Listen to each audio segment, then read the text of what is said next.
again. The snap count or something. How were you able to break into the backfield as soon as you picked up the ball?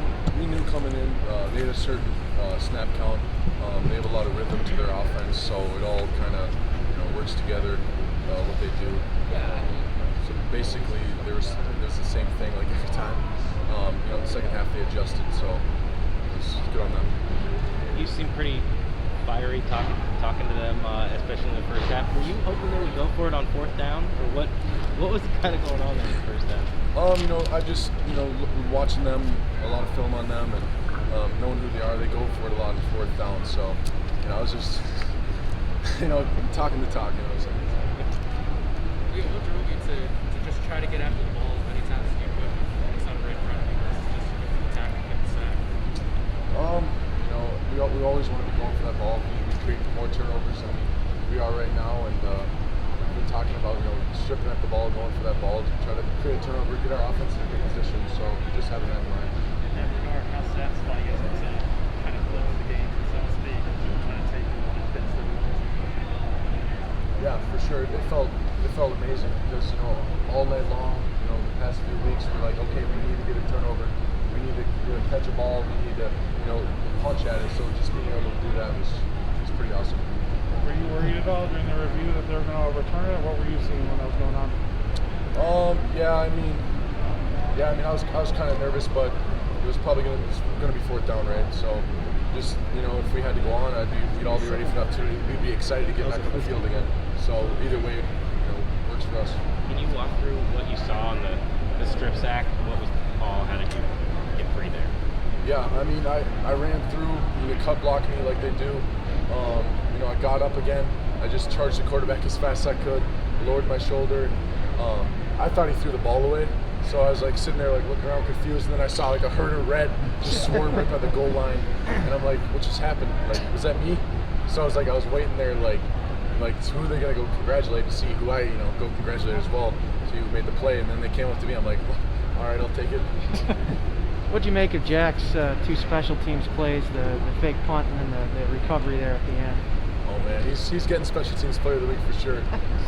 Being able to finally run that, on punt was awesome. We practiced it a lot, so it was pretty. I'm just happy for him. That was cool. Did you have an opportunity to experience what you did in high school? Gives me an opportunity to do what? Fake punt, say that? We argue about it. He tripped up once in practice. I'm like, all right, coach, give it to me. But no, we trust Jack, and he's a good runner despite whatever. So, obviously, you've always been known for your strength. Are there some things in the offseason in addition to that you felt like you needed to work on to become a more complete linebacker? I think footwork is a huge thing. Just being able to, come back to the ball, change the direction, using my hands. I talk to older guys that are in the NFL now, linebackers that used to play here, and one of the number one things they always talk about is block destruction, using your hands. So that's something we worked really hard on as a position group. Is it like Sitchy and TJ, or which guys? Chris Orr and Sitch, probably those guys. Leo, with that second half, you held them to 48 yards rushing that first half. I think 48 yards overall in the first half. Second half, was there anything that Army did differently that allowed more of those bigger plays in your eyes? They adjusted well. They played with our eyes a little more in the second half. A lot of action one way, and then pulling a guy another round another way, and running the outside, and that was really effective for them. We're all pretty upset about that. We wanted to hold them under 100 or whatever. So it's obviously looking at ourselves and see what we can do better, and understanding our rules and adjusting from there. Come back after this one play when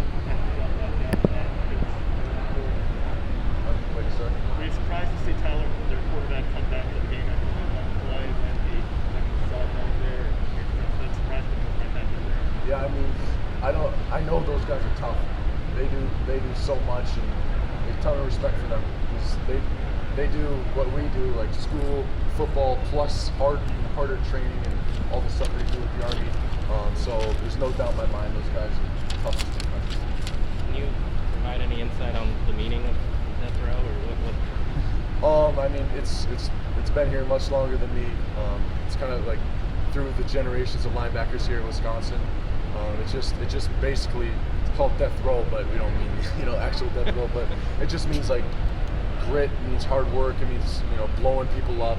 So it's you got to earn it. I got over here late, but Purdue obviously did you guys a favor today by beating Iowa. Did you know that going into the game, and how much does that matter in the grand scheme of things? I mean, we're just looking forward to next week. Obviously that helps us, but we're just focused on Purdue right now, and from what I've heard, they've looked pretty good. So we're locked in on them right now. Is that on your arm every Saturday, or just certain ones? Or different? You're asking what? Is that on your arm every Saturday, every game? Oh or is yeah, that yeah. I have one of the guys ready and sharp. Save some money. Don't need a good catcher. all the linebackers, all the inside linebackers do that, or just you? Nah, just me. Who wrote it? Who helped you out today? Oh man, it was Aaron Witt this time. Usually it's Mikey Mascaroons, but Is there a tattoo plan in the future, or? nah, I'm probably good with this. It's probably $1 every month, so Okay. no pain either.